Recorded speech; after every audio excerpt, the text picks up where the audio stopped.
Hello, welcome back to my channel. কেমন আছেন সবাই? আশা করি সবাই খুব ভালো আছেন।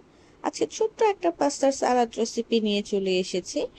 আপনারা স্ক্রিনে দেখতে পাচ্ছেন একটা বোলের মধ্যে আমি কিছু ভেজিটেবল কুচি করে নিয়েছি। এখানে আছে গাজর কুচি, টমেটো কুচি, শসা কুচি, পেঁয়াজ কুচি, কাঁচামরিচ কুচি।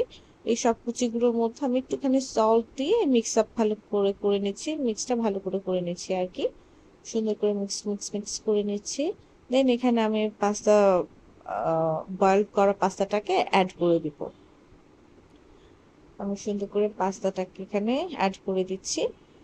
তো অ্যাড করে দিলাম। হুম এখন ভালো করে পাস্তাটাকে একটু মিক্স আপ করে নিব। মিক্স অ্যান্ড দেন এখন অ্যাড করে নিব এই যে সব থেকে ইম্পর্টেন্ট জিনিস, এটা হচ্ছে এই টক দই দিয়ে একটা তৈরি করা, কি বলবো এটাকে, সস ড্রেসিং এর জন্য আর কি। এখানে আছে টক দই, রসুন কুচি, পেঁয়াজ না, কাঁচামরিচ কুচি, ধনিয়া পাতা কুচি, আর রয়েছে এক্সট্রা ভার্জিন অলিভ অয়েল। আমি সবকিছু একসাথে সুন্দর করে ব্লেন্ড করে নিয়েছি। অলিভ অয়েলটা পরে অ্যাড করেছি, ব্লেন্ডের সময় আমি অলিভ অয়েলটা দিইনি। দেন হচ্ছে এই তো আমার সালাদটা একদম রেডি টু ইট।